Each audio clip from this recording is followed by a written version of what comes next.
तुंगभद्रा नदी के तट पर एक ब्राह्मण रहते हैं, उनका नाम है आत्मदेव।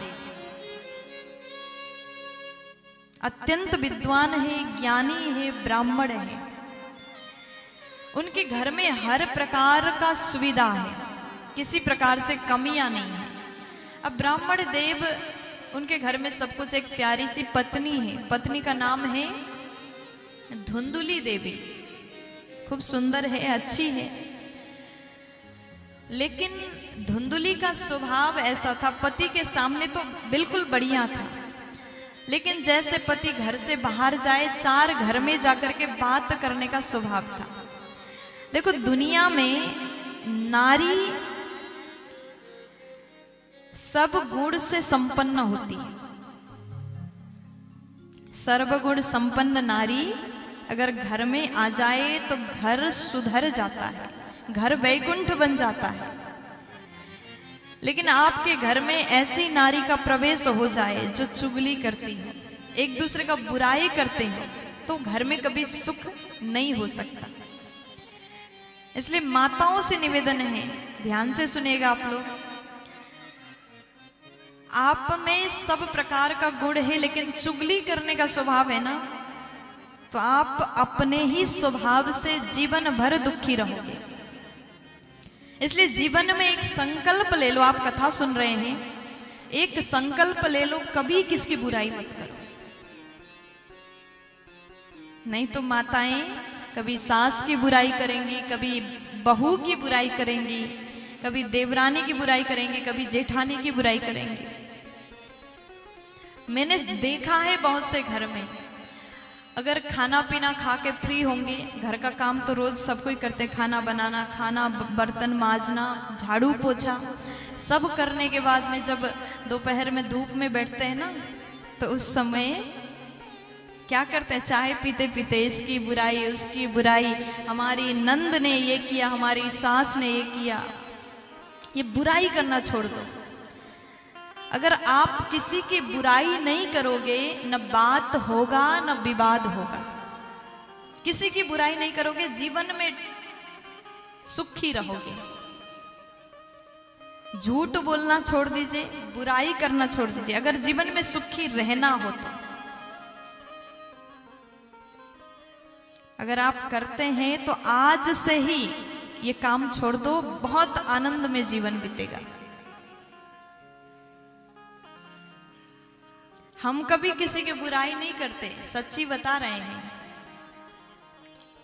न किसी की चुगली करते। मुझे सबकी बातें तो पता है, क्योंकि हम बहुत से घर में जाते हैं, उस घर के सास भी हमसे फोन पर बात करती, अलग से बहू भी बात करती। हमें दोनों की बात पता है, लेकिन किसी को बताते नहीं। हम अपने जीवन में बहुत सुखी हैं, कभी किसी को बुराई नहीं किया। कभी हमारे साथ में बैठ करके देखना, हम दुनिया भर की बातें करेंगे, लेकिन कभी किसी का बुराई नहीं करेंगे। ये गुण तो है, इसलिए हम सुखी हैं। प्यार से बोलो, थोड़ा जोर से बोल दो ना। धुंधुली की तरह चुगली करने की स्वभाव छोड़ देना। धुंधुली देवी का स्वभाव है, किसी के घर में जाती हैं, फिर दूसरे के घर में जाती हैं, एक दिन में 2-4 लड़ाई करवा देती है, तब जाकर के उनको चैन मिलती थी। अब धुंधुली के पति आत्मदेव जी महाराज,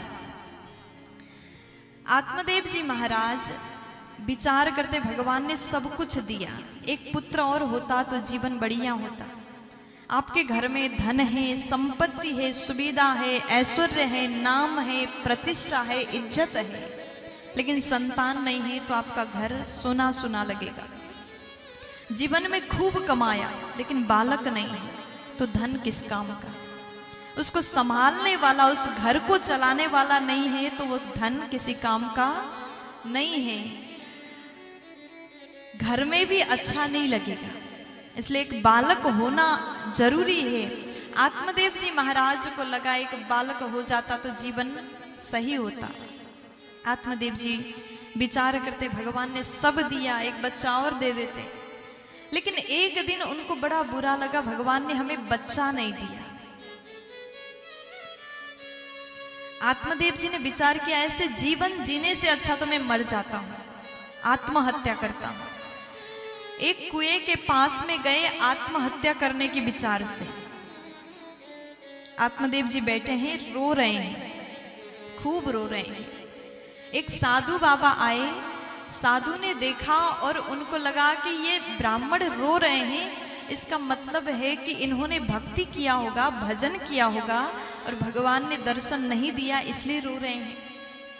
जो व्यक्ति जैसा होता है ना, सबको वैसा ही सोचता है।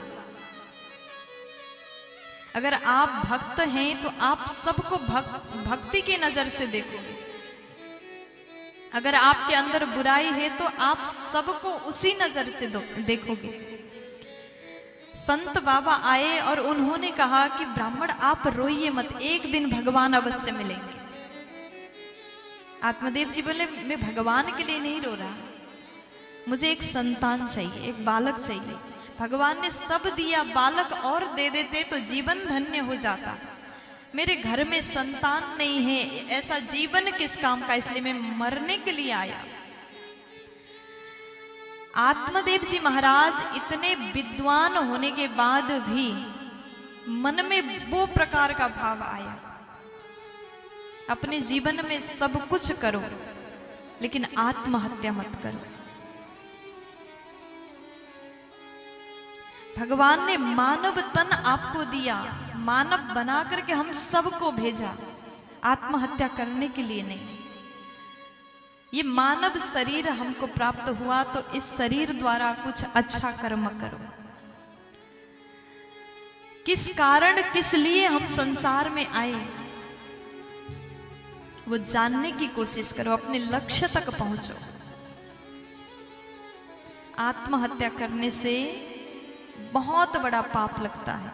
जो व्यक्ति आत्महत्या करता है ना, उसका उद्धार नहीं होता, वो भटकता रहेगा, तड़पता रहेगा। इसलिए कभी भी आत्महत्या मत करो। जीवन में कुछ पाना चाहते हैं तो बार बार कोशिश करो, हार मत मानो, भगवान पर भरोसा रखो और अपने कर्म करते जाओ। सफलता जरूर मिलेगा, लेकिन कायर की तरह आत्महत्या नहीं करना चाहिए। ये जीवन अनमोल है, बहुत कीमती है ये तन। भगवान ने मानव तन दिया, ये हीरा समान अनमोल है, इसके महिमा को समझना चाहिए। ब्राह्मण ने समझाया कि देखो ब्राह्मण देव, आप इस प्रकार रो रहे हैं, जिस प्रकार आज एक पुत्र को पाने के लिए उस इच्छा में आप रो रहे हैं, तड़प रहे हैं, उसी प्रकार अगर आप भगवान के लिए तड़पने लग जाए तो आपका जीवन धन्य हो जाएगा। इसलिए मन में ऐसा विचार भाव मत लाओ, भगवान की भक्ति करो, उसी में परम सुख है, उसी में आनंद है। कभी अकेले में बैठ करके भगवान का नाम उच्चारण करना, भगवान से प्रेम करके देखना, भक्ति करना, वह परम आनंद है। फिर सांसारिक सुख को हम भूल जाएंगे। आत्मदेव जी महाराज समझ नहीं रहे हैं। देखो कभी व्यक्ति किसी चीज के लिए, किसी वस्तु के लिए जिद कर रहा हो ना, आप बार बार समझा रहे हैं, फिर भी उसे बात समझ में ना आए तो उसको वही हाल में छोड़ देना चाहिए। कई बार हम सबके साथ में ऐसा होता है, आपके साथ भी हुआ होगा। हम समझाने पर नहीं समझते और बाद में जब ठोकर लग जाता है ना, तो अकल अपने आप आ जाता है। आत्मदेव जी नहीं समझ रहे हैं। ब्राह्मण ने कहा, देखो ब्राह्मण देव, साधु बाबा बार बार बोले कि आप भजन करिए, भगवान का नाम जप करिए, परंतु आत्मदेव जी नहीं समझ रहे हैं। आज आत्मदेव जी कहते हैं, बाबा हमने सुना है साधु संत भगवान के भजन करते करते, तपस्या करते करते आप में भी वो शक्ति है कि आप मुझे पुत्र प्रदान कर सकते हो। आप मुझे बालक दे दो, नहीं तो मैं आत्महत्या करूंगा और वो पाप आपको लगेगा। साधु बाबा कहते हैं कि देखो ब्राह्मण, आपके भाग्य में एक जन्म तो क्या 7 जन्म तक संतान सुख नहीं है। फिर भी आत्मदेव जी नहीं मान रहे, जिद कर रहे हैं, मैं आत्महत्या करूंगा। तब बाबा ने एक फल को अभिमंत्रित करके प्रदान किया, कहा ये फल ले जाओ और अपनी पत्नी को खिला दो, आपके घर में बच्चा होगा। आत्मदेव जी दौड़ करके अपने घर गए और पत्नी को वो फल दिया। पत्नी हाथ में वो फल लेती है, पति से बोली कि मैं अभी स्नान करके पूजा करके फल को ग्रहण करूंगी। अब आत्मदेव जी प्रसन्न हैं, बाहर अपने काम में चले गए। इधर धुंधुली देवी फल को हाथ में लेती हैं और फल को देखती हैं, बार बार सोचती फल खाऊं कि ना खाऊं। अब विश्वास भी नहीं है। धुंधुली को लगा क्या पता फल खाने से सच में बालक होगा कि नहीं होगा। देखो, आप कुछ भी काम करते हो ना, विश्वास के साथ करिए। जहां विश्वास हो जाए वहां काम अवश्य सफल होता है। धुंधुली के मन में विश्वास नहीं है, बार बार सोचती है क्या पता फल खाने से बालक होगा नहीं होगा, कोई गारंटी नहीं है। अगर सच में हो गया तो कभी कभी तर्क करना सही है, लेकिन कुतर्क करना आपके लिए ही नुकसानदायक है। धुंधुली देवी मन में विचार करती है, अगर सच में बालक हुआ तो उसको मैं पालूंगी, उसको पढ़ाना पड़ेगा। देखो, बालक होने के बाद कितने काम और बढ़ जाएंगे। धुंधुली अपने मति से, अपने बुद्धि अनुसार विचार कर रही है। जिसका जितना बुद्धि होता है वो उतना ही सोच सकता है। धुंधुली विचार करते, लालन पालन पोषण करना, पढ़ाना, उसको बड़ा करना एक दुख है। मुझे लगता है, धुंधुली कह रही है, मुझे लगता है मुझसे सुखी तो बंध्या व विधवा नारी। बंध्या यानी जिसके बालक नहीं है, या विधवा नारी जिसके पति नहीं है, वो नारी मुझसे ज्यादा सुखी होगी। धुंधुली विचार कर रही है।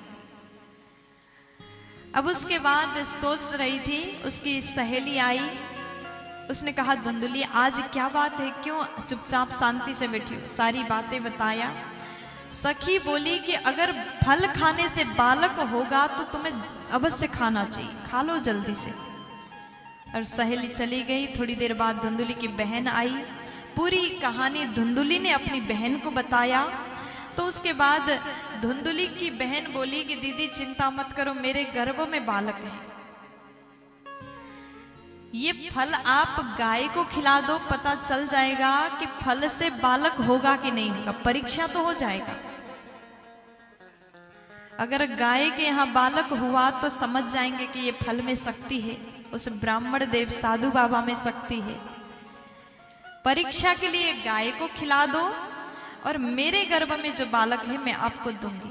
9 महीने तक उस धुंधुली देवी ने अभिनय किया, नाटक किया। जैसे गर्भवती महिला रहती उसी प्रकार रही। और जैसे बहन के घर में बालक हुआ, धुंधुली अपने पति से बोली कि स्वामी हमारे घर में बालक हो गया, बच्चा का जन्म हो गया। अब अत्यंत हर्षित होकर के आत्मदेव जी ने मिठाई बांटे, लड्डू को पूरे में बांट दिया, उत्सव मनाया। और उसके ठीक 3 महीने बाद गाय ने भी एक बालक को जन्म दिया। धीरे धीरे दोनों बालक बड़े हो रहे हैं। गाय ने जो बालक को जन्म दिया वो बालक बिल्कुल सुंदर, अत्यंत तेजस्वान मानव की तरह दिखता था। कान केवल गाय के समान था, इसलिए उनका नाम रहा गोकर्ण जी महाराज। बोलिए गोकर्ण जी महाराज की। अब उसके बाद में धुंधुली ने अपने पुत्र का नाम रखा धुंधुकारी। दोनों बालक धीरे धीरे बड़े हो रहे हैं। अब दोनों ही खेलने जाते हैं। गोकर्ण जी परम ज्ञानी विद्वान हैं। धुंधुकारी सबको मार के पीट के दूसरे के बच्चों को कुएं में धक्का दे के आ जाता था। और शाम के समय रोज दूसरे बच्चों के माँ बाप आकर के शिकायत करते थे। आत्मदेव जी से बोलते हैं कि देखो ब्राह्मण, आप ये क्या कर रहे हैं, आपने अपने बच्चा को संस्कार नहीं दिया। अपने बालक को स्वयं की तरह संस्कारवान बनाओ। अब ये सुनने के बाद उनको बड़ा बुरा लगा। देखो, आपके बच्चे अगर प्रगति करते हैं, अच्छा इंसान बनते हैं, तो उस समय प्रशंसा को सुन करके जितना प्रसन्नता उस बालक को होता है, उससे कई ज्यादा प्रसन्नता माँ बाप को होता है। लेकिन कभी आपके बच्चे का कोई बुराई कर दे, कोई आकर के कह दे कि अपने बच्चा को सही दिशा दिखाओ, सही मार्ग में चलाओ, थोड़ा सा संस्कार दो, तो उस समय माता पिता को बड़ा दुख होता है। इसलिए कहते हैं बचपन से ही अपने बच्चों को संस्कारवान बनाइए। प्यार से बोल दीजिए ना, राधे राधे। दोनों हाथ उठा के बोल दो ना जी, फुल एनर्जी में बोल दो ना, मुस्कुरा करके बोलो ना प्यारे। तो इसके बाद श्री आत्मदेव जी महाराज मन में विचार करते हैं, ऐसे बालक होने से अच्छा तो कुछ ना होता तो वो सही था। गोकर्ण जी महाराज तीर्थ यात्रा करने के लिए निकलते हैं। आत्मदेव जी महाराज ने सोचा कि मैं अब घर को छोड़ करके बाहर चला जाऊंगा, जंगल में जाकर के भजन करूंगा।